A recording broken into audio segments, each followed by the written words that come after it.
بسم اللہ الرحمن الرحیم۔ حضرت محمد مصطفیٰ آخر الزماں نبی اکرم صلی اللہ علیہ وآلہ وسلم نے 9 ذی الحجہ 10 ہجری بمطابق 7 مارچ 632 عیسوی کو آخری خطبہ حج دیا تھا۔ آئیے اس خطبے کے اہم نکات کو دہرا لیں اور دوسروں تک پہنچائیں، کیونکہ ہمارے نبی کریم صلی اللہ علیہ وسلم نے کہا تھا کہ میری ان باتوں کو دوسروں تک پہنچاؤ، شاید وہ زیادہ سمجھ جائیں۔ پہلا نکتہ ہے کہ اے لوگو سنو، مجھے نہیں لگتا کہ اگلے سال میں تمہارے درمیان موجود ہوں گا۔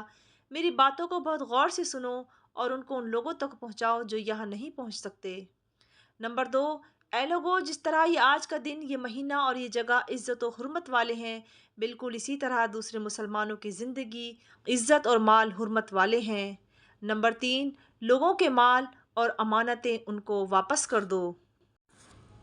نمبر 4، کسی کو تنگ نہ کرو، کسی کا نقصان نہ کرو تاکہ تم بھی محفوظ رہو۔ نمبر 5، یاد رکھو تم نے اللہ سے ملنا ہے اور اللہ تم سے تمہارے اعمال کی بابت سوال کرے گا۔ نمبر 6، اللہ نے سود کو ختم کر دیا، اس لیے آج سے سارا سود ختم کر دو۔ نمبر 7، تم عورتوں پر حق رکھتے ہو اور وہ تم پر حق رکھتی ہیں۔ جب وہ اپنے حقوق پورے کر رہی ہیں تم ان کی ساری ذمہ داریاں پوری کرو۔ نمبر 8، عورتوں کے بارے میں نرمی کا رویہ قائم رکھو، کیونکہ وہ تمہاری شراکت دار اور بے لوث خدمت گزار رہتی ہیں۔ نمبر 9، کبھی زنا کے قریب بھی مت جانا۔ نمبر 10، اے لوگو میری بات غور سے سنو، صرف اللہ کی عبادت کرو، 5 فرض نمازیں پوری رکھو، رمضان کے روزے رکھو، زکوٰۃ ادا کرتے رہو، اگر استطاعت ہو تو حج کرو۔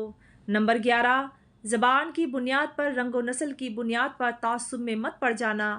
کالے کو گورے پر اور گورے کو کالے پر، عربی کو عجمی پر اور عجمی کو عربی پر کوئی فوقیت حاصل نہیں۔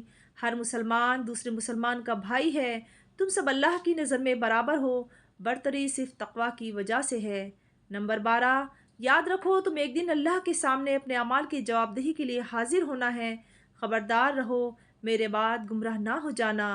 نمبر 13، یاد رکھنا میرے بعد کوئی نبی نہیں آنے والا، نہ کوئی نیا دین لایا جائے گا، میری باتیں اچھی طرح سے سمجھ لو۔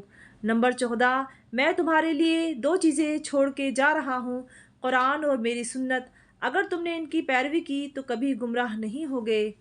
نمبر 15، سنو تم لوگ جو موجود ہو اس بات کو اگلے تک پہنچانا اور وہ پھر اگلے لوگوں کو پہنچائیں، اور یہ ممکن ہے کہ بعد والے میری بات کو پہلے والوں سے زیادہ بہتر سمجھ سکیں۔